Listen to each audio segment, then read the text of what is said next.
Hello, this is the Resilient Energy Center. I am Sigim Kize and I'm joined by my colleagues Joni Petty and Celine Mornan. And we are talking about resilience and how do you go about fighting fatigue. In this module, we'll be looking at sleep and food. How do you fuel your life and making sure that you're eating right to make sure that you're more resilient.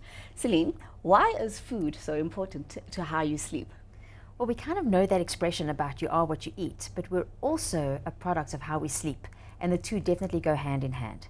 So when you don't get enough sleep, it impacts how you eat, what you feel like eating. And also when you're awake and not going to bed, you generally find that you snack and want to eat more. And we know too that there's some foods that can help us get a good night's rest and some foods that can make it harder. So what foods are helpful for getting a good night's rest? So when we look at sleep, what helps a lot is to balance some brain chemicals and minerals in our body that can help our body relax. And ones that pop up are things like tryptophan, melatonin, potassium, magnesium. And when we think of tryptophan, which is a neurochemical that helps us relax, you would find that, or foods that can help your body produce it, would be things like bananas and chickpeas and natural nut butters. Then potassium is a mineral that is found in avocados and apricots. And magnesium is found in leafy greens and lentils. And then melatonin, which is a hormone, a neurochemical that is produced in the pineal gland in the brain. The foods that can help boost that would be things like cherries and oats. So I don't know if you've noticed, the examples that I've given are not like wine gums or chocolates. Yes, none of the good stuff. No, so they're very natural foods. And so the overall message is not just to target, like you don't just want to eat a bowl of cherries and oats for dinner. Sure, you can include some of the specific foods that I mentioned, but overall, you want to really bring in a lot more of these fresh produce foods. So make sure that at dinner, especially your last meal of the night, but ideally every meal you have, that you've got at least some fruit and salads and vegetables. So if I'm thinking about my day, or most people's days, you're busy, you're running out, you grab a coffee, maybe you have a muffin, you might have lunch at your desk or not, and maybe you don't even plan on what you're going to have for dinner, and by the time you sit down to eat, it's this huge lump of food and you're just, getting it down. How do you eat throughout the day to make sure you're fueling correctly? Well, the best thing would be to sustain your energy levels to help manage your blood glucose, because when you manage your blood glucose throughout the day, you also manage your brain chemistry and your moods. So when you've had a nice even kill type of day, that can also help you to feel more relaxed at night. If you've had like lots of sugary foods, for instance, or lots of things like anything made with a lot of flour, so muffins and pastries and cakes, and a lot of takeaway fast foods tend to be fast releasing, refined, processed foods. Those foods cause surges in your blood sugar and your blood glucose, and then you plummet down again, and they can make you feel highly energized, but for a very short time, and then you can crash.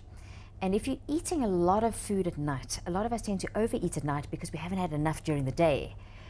Digestion takes a lot of energy, and ideally you want to have a gap of about 2 hours between your last evening meal and going to sleep if you don't want to be disturbed by digestion taking place. Okay, so I know most people have this thing called the itis, right? So if you eat lots of pasta or puff before you go to bed, you're just ready to fall asleep. And I have a feeling that might not be the best thing to do. So what should you be eating either, just before you go to bed or a few hours before you go to sleep to make sure that you're sleeping better at night? Well, if you've had lots of fresh produce in your diet, that means you're boosting your vitamins and minerals, so you're probably going to get some of that potassium and magnesium that I spoke about. And you're also going to help to stabilize your blood sugar, which is good. But we've also got to think about what not to have. So for instance, I'm quite sensitive to caffeine. And in some people, caffeine can last up to 6 hours. So if you're having a cup of coffee in the late afternoon, that could be making it difficult for you to unwind and relax when you're going to bed at, say, 9 or 10 o'clock. So try and have your last cup of coffee around about midday and then switch to caffeine-free drinks like herbal teas. So be careful of having too much sugar and too many stimulants or too big meals. And also spicy foods. So if you're eating a lot of spicy, tasty foods, like say you're swinging past a takeaway place and getting like this peri-peri burger, saucy thing, those kind of spicy foods could cause a bit of heartburn and indigestion, which will make it difficult for your body to relax. So even though you might fall asleep, you're not going to go into that deep, deep sleep and maybe then not wake up feeling energized and refreshed. Okay, so if somebody is struggling to fall asleep, what can they eat or drink before they go to bed just to make that process a lot easier for them? One thing I think all of us should do is have a routine or a ritual around having what I call sleepy teas or tonics that help you relax. You can make your own, but most of us are not growing herbs and going to do that. So what we should do is go and buy a few flavors so that you've got choice. So things like chamomile, passion flower, and you actually buy sleep teas where they've blended herbs that we know can help relax you. And also by having this ritual, by putting on the kettle, by pouring the mug and having the tea and sipping it, that can be a very powerful way of saying, I'm now slowing down and going to rest. I like that a lot. So there's lots of people joining us from home, whether they're students, whether they're parents and working, whether it's colleagues and executives. What would be your holistic sign off for them? The one thing that they should remember when it comes to how they eat to help them sleep better. I think to look at the overall picture. So not just to be aware of what you're eating 2 hours before you go to sleep, but to try and take a look at how you generally approach the way that you fuel yourself. And so the Fab Quotient in our book, in our Friday foodie recipes that we do, we help people make quick, easy meals, because we're not saying you have to be Jamie Oliver or Nigella and spend hours in the kitchen. It really is about quick wins. And in one of the videos that we're going to discuss, we're going to share how you can use a little bit of time at night to plan for the whole day tomorrow so that you can set yourself up for success in terms of how you fuel. Fantastic. Thanks so much.